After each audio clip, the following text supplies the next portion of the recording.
Mesdames et messieurs, bonsoir, bienvenue dans ce journal dont voici les titres. Les cadres du ministère de la Jeunesse et des Sports achèvent une formation de 10 jours dans le domaine des nouvelles technologies.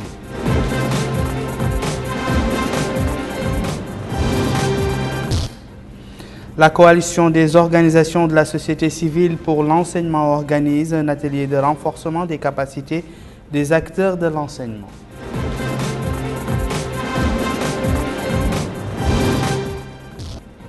Les cadres élus et notables de Maqta' al-Ahjar appellent à leur tour à l'attachement au président de la République pour un 3e mandat.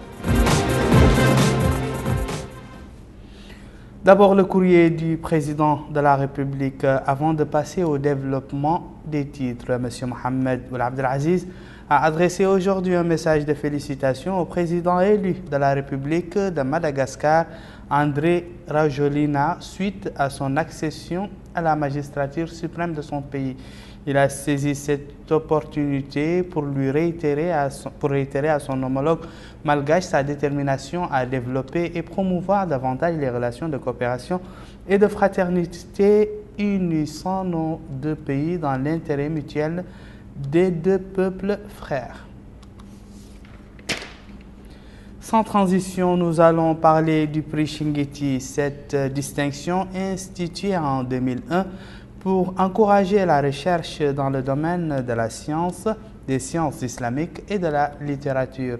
Ce prix est attribué chaque année à l'occasion d'une cérémonie organisée sous le haut patronage du chef de l'État, comme c'était le cas hier. Quel impact ce prix a-t-il sur la recherche depuis sa création et quels sont les critères de sélection des postulants? C'est ce qu'Abdoul Adamaba a cherché à savoir auprès des responsables de l'institution Prix Chinguetti. Le prix Chinguetti, qui a été pour la première fois décerné en 2001, couronne chaque année le travail abattu par des chercheurs mauritaniens et étrangers. Ces distinctions sont attribuées à d'éminentes personnalités issues du milieu académique, universitaire ou des chercheurs tout court qui sont passionnés par la recherche et dont les publications sont sorties des chantiers battus et ont contribué à approfondir les résultats de la recherche en rapport avec certaines disciplines scientifiques.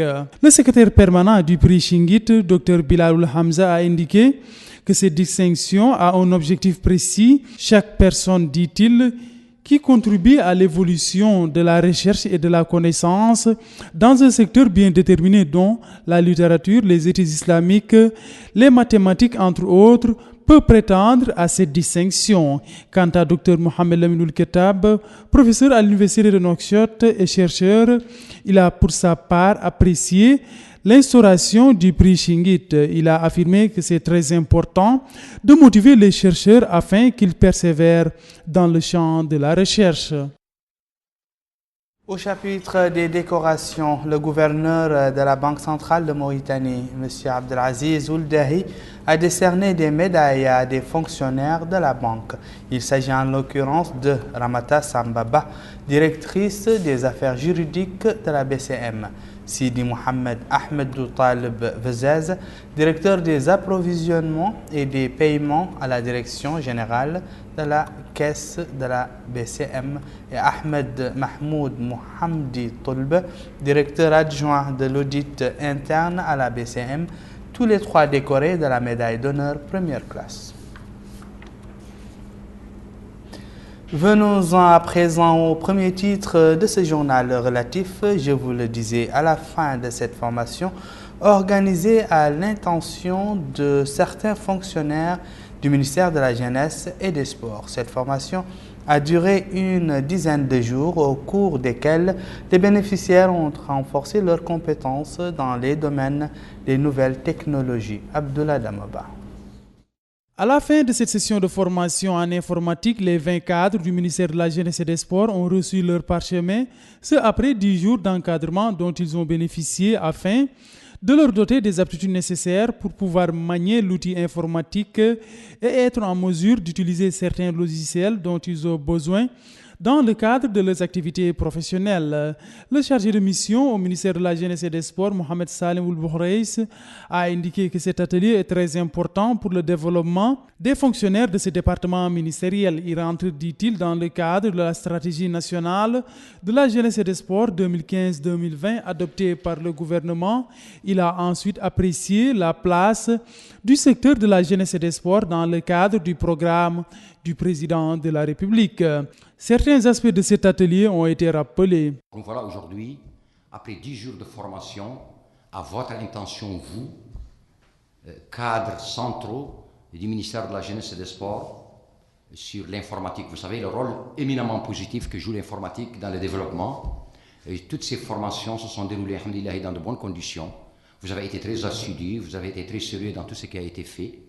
Et en tout cas, nous nous réjouissons et nous nous félicitons, nous, à l'Institut supérieur de la jeunesse et des sports, de l'encadrement et de l'attention toute particulière qu'accorde le département de la jeunesse et des sports au développement décentralisé et au développement de la base qui constitue la cheville ouvrière de tout développement. Ce récipiendaire a fait part de ses impressions. Cette formation, c'était pour les 20 cadres au ministère de la Jeunesse et des Sports. Au profit des 20 cadres concernant l'informatique, Word et Excel. Donc, on remercie le ministère d'avoir vraiment fait beaucoup de choses. Donc, on espère encore d'avoir plus d'informations pour mieux pratiquer sur ce domaine-là. Cette cérémonie a pris fin par cette photo de famille. Les rideaux sont également tombés à Nouadhibou sur l'atelier centré sur la prévention des risques professionnels dans le secteur minier. Cet atelier, organisé par la Caisse nationale de sécurité sociale, a regroupé les acteurs du secteur minier, les experts du département de la fonction publique et les représentants des organisations syndicales. Les travaux ont été sanctionnés par des recommandations appelant entre autres à plus de sensibilisation des employés dans le secteur minier afin de limiter les risques liés aux accidents de travail et également à mettre à leur disposition les mesures de protection nécessaires. Retour à Nouakchott pour parler de l'implication des organisations de la société civile dans l'atteinte des objectifs de développement durable en matière d'éducation.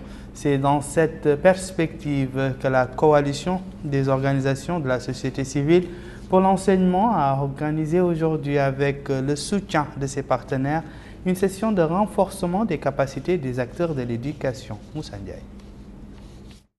Renforcer les capacités des acteurs de la société civile qui s'activent dans le domaine de l'éducation est l'un des objectifs de cet atelier. Il est organisé par la coalition des organisations mauritaniennes pour l'éducation. Cette rencontre vise à contribuer au service des objectifs de développement durable 4 et 5. Monsieur Sidi Ould-Boudida, président de la coordination des organisations mauritaniennes pour l'éducation, a, dans son intervention, indiqué que les objectifs de développement durable ne constituent qu'un plan pour réaliser un avenir meilleur pour tous. Ces objectifs, dit-il, font face aux défis que nous rencontrons, notamment le défi de l'ignorance et la pauvreté.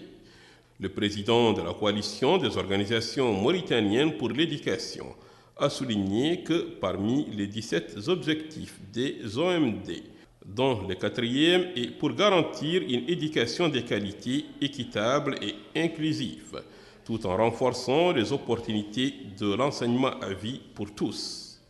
Quant au 5e objectif, précise M. Sidi Ould-Boudida, concerne la parité pour plus d'opportunités aux filles et aux femmes. Les participants à cet atelier ont suivi par la suite un exposé sur la situation générale des objectifs de développement durable et les outils de son exécution. Aussi, ont suivi une présentation sur les thèmes de l'atelier afin de sortir avec des recommandations pour atteindre les OMD.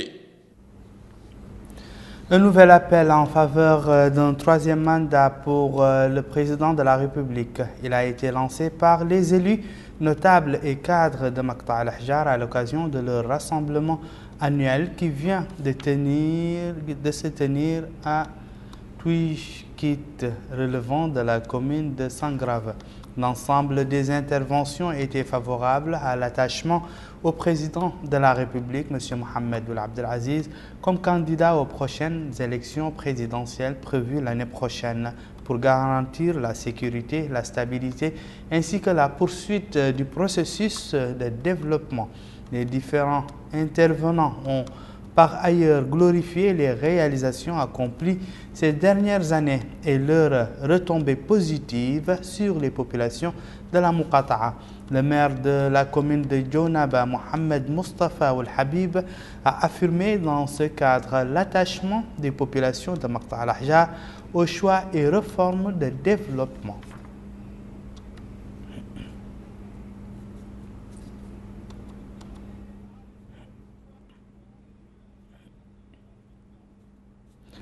Nos consoeurs du réseau des femmes journalistes ont clôturé hier soir la formation organisée au profit d'une vingtaine des leurs dans le domaine des techniques de rédaction. L'occasion pour la présidente du réseau des Jament al-Mujtaba d'affirmer que leur organisation vise à travers les sessions des formations qu'elle organise à relever les capacités des femmes journalistes dans tous les genres journalistiques. Les participantes ont reçu des attestations de fin de stage.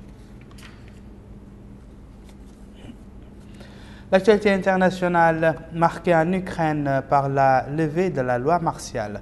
Le président Poroshenko en a fait l'annonce au cours d'une réunion de son Conseil de sécurité nationale retransmise à la télévision. Selon le président ukrainien, la décision de lever la loi martiale se fonde sur l'analyse de tous les éléments de la situation actuelle dans le domaine de la sécurité dans le pays. La mesure exceptionnelle avait été prise à la fin de novembre à la suite du regain de tension avec la Russie en mer d'Azov. La loi martiale instaurée à la fin de novembre visait plusieurs régions frontalières ukrainiennes à la suite d'une confrontation maritime avec la Russie au large de la péninsule annexée de Crimée.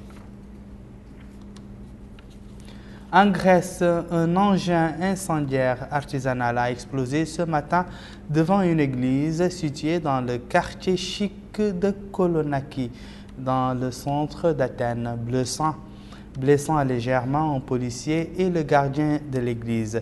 Aucune revendication n'a eu lieu pour cet attentat, la police étant sur la piste des mouvements d'extrême gauche ou anarchistes.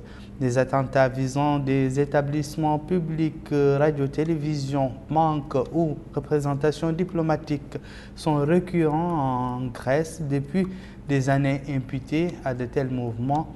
Il y a 10 jours, une bombe artisanale avait explosé devant le groupe des médias Sky dans la banlieue balnéaire d'Athènes, provoquant d'importants dégâts. L'attentat n'a pas été pour le moment revendiqué.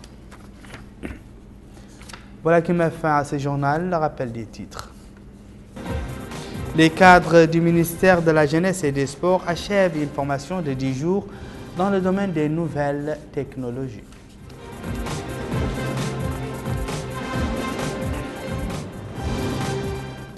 La coalition des organisations de la société civile pour l'enseignement organise un atelier de renforcement des capacités des acteurs de l'enseignement.